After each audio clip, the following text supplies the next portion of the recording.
Obutale omuli obwannannyini obwa gavumenti ssaako n'obwobwakabaka bungi ddala naddala mu Kampala.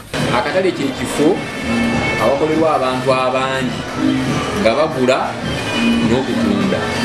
Waliwo obutono ate obulala bunene, wabula ekyewuunyisa kiri nti wadde bulimu abasuubuzi ababukoleramu ate tebabulina mu buyinza.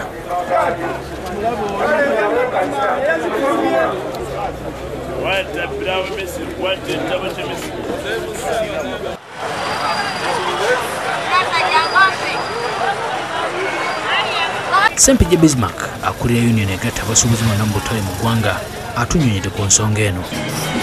Ogamba yangu nnyo okutwala n'ojja n'oliwamba n'odivolopingako mooloyo ne weegaggawaza gwe ng'omuntu. Balema okutunulira bigga picture nti abantu bano abangi wano we bakolera bwe mbajjawo bagenda kulaga bwe tukyabalemu kukola ki okufuna mubongo wano bo balowooza ku kyabwe bo kufuna bo nga bo. Akati tukisanze nga batagetize nnyo ettaka lino ery'obutale, kati buli katale we kali ne kabeera ku bunkenke. Balina obudde bungi, bakolagana ne ba officials n'abakulu abaali baddenga abatuyamba mu gavumenti ne batwala amataka gano bayigula nga ffe tetumanyi, tugenda otegeera nti baaligula nga damage egenda kubeera nnene okulibasinga ekintu kino. Onagamba nti ebitundu kimu kyakuna ku bannayuganda bikolera mu butale era nga businga kubamu bamufuna mpola.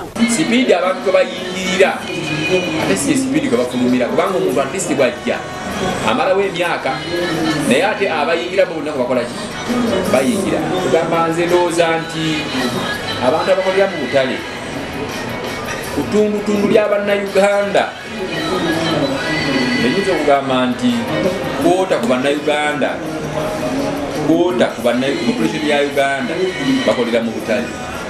Abasinga ku bantu abakolera mu butale emirimu gibeera gyababula ne basalawo okweyiyiza emu. Wewangu awo omuntu okujja n'atandika bizinesi ate n'aba nga asobola okufuna ssente ezimuyimirizaawo n'okulabirira abantu. Kati abantu ne basikusa abantu abalitayaliza, abantu balitayalinga mu gavumenti ne bajja ne batandika emirimu, abasomesa, badokita, bani balitayalinga eyo mirimu eyo ogenda okulaba nga zze wano n'agamba nze nali nkola ng'omusomesa mu ssomero ly'ogi naye kati gy'abatandika kola ki.